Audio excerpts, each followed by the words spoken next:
দেখো না, দেশে যুদ্ধ লেগেছে আর এটা নাচন করে না শেষ হয়। অফলাইন অনলাইন সব জায়গায় নাচছে গো। কি মানছি সিচুয়েশন আলাদা, সেলিব্রেট করার মতো নয়, কিন্তু তাই বলে কবিগুরুকে শ্রদ্ধাটুকু মানুষ জানাবে না? আর তুই কি করছিস এই ডিফারেন্ট সিচুয়েশনে লোকজনকে অনলাইন কটাক্ষ করা ছাড়া? আর আমার তোমারও তো পান সুপারি সিরিয়াল সবই তো কন্টিনিউ চলছে।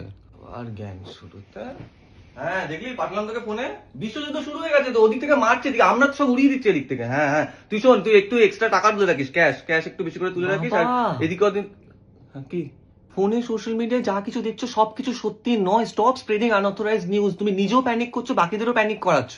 বাকি কারা? রিন্টু কাকাকে বলছি তো, লোককে সতর্ক করবো না? কিসের প্যানিক বাবা? তোমার মনে হচ্ছে তুমি শুধু রিন্টু কাকাকে বলছো। রিন্টু কাকা এই ভুল তথ্যটা শুনে প্যানিক করে আরো 5 জনকে বলছে, সেই 5 জন আরো 10 জনকে বলছে, সেই 10 জন আরো 20 থাম দেখে নি, তোর মেয়ের না বড্ড বেশি বাড়াবাড়ি বলেছিলাম। দেশে এখানে যুদ্ধের লোকজন মরে যাচ্ছে আর বাতেলা কম না এখানে।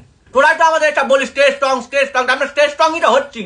আমার স্ট্রং থাকার মানে প্যানিক করে সবকিছু ছেড়ে ছুড়ে একে অপরের মনোবল ভেঙে উই আর স্ট্রং জব করা নয়। শুধু মুখে বললেই হয় না, we have to act like one.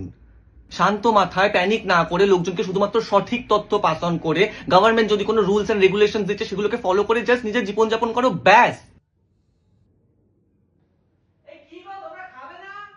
তোদের এই বাটেলা ভাষণ শুনে আমার লাভ নেই, বেলা করিয়েছে, আমি খেয়ে আসি। হ্যাঁ আসছি।